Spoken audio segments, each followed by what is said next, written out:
Case میں cabin well کا جو ہے پاکستانی حکومت یا اس سے کوئی تعلق نہیں، اور جو نیب نے پلی لی تھی اس کو انہوں نے ریجیکٹ کیا. تو آپ کے خلاف جو 4 سال 5 سال جو پاناما کے حوالے سے کرتے رہے، تو آج اس پہ جو آپ کی ایک فتح ہی کہیں گے، اب آپ اس پہ کیا رد عمل آپ؟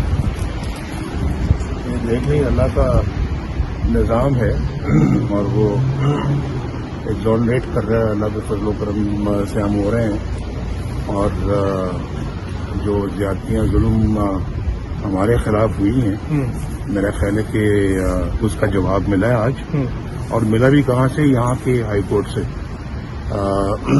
تو یعنی اتنا ہمیں ہمارے پیچھے یعنی کہ ہاؤنڈ کیا انہوں نے، اور جو نا وہ پتہ چلانے کے لیے کہ جی کیا ہے ہمارے پاس، اور اللہ کے فضل و کرم سے یعنی کچھ بھی نہیں نکلا، اور الٹا لینے کے دینے پڑ گئے.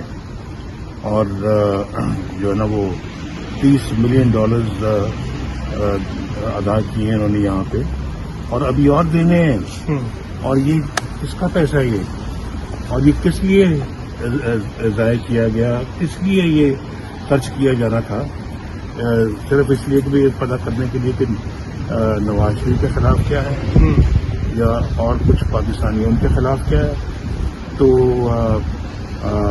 آج اپنا اب یہی پیسہ جو ہے یہ پاکستان کے غریب عوام کی کمائی ہے، اور یہی پیسہ اب ان کو ٹیکسوں کی شکل میں یا بجلی کے ریٹ بڑھا کے یہ پیسہ ریکور کرنے کی وہ اب کوشش کریں گے. سب سے بڑا جو الزام آپ پہ لگاتے رہے وہ اربن فیلڈ کے حوالے سے ہی تھا، لیکن جو آج کا حکومت برطانیہ نے بھی سارے انویسٹیگیٹ کیا، اور برطانوی کورٹ نے جو فیصلہ دیا مہم تھی آپ کے خلاف اتنے عرصے کی، تو آپ کی فیملی کو کیا آج جو ایکسپوز ہوئی نا جی آج عوام کی آنکھوں کے سامنے حقائق کھل کر آ گئے، اور دنیا کو پتہ لگ رہا ہے کہ جی یہ سب فراڈ تھا، اور سب ہیرا پھیری تھی، بے ایمانی تھی، جال سازی تھی.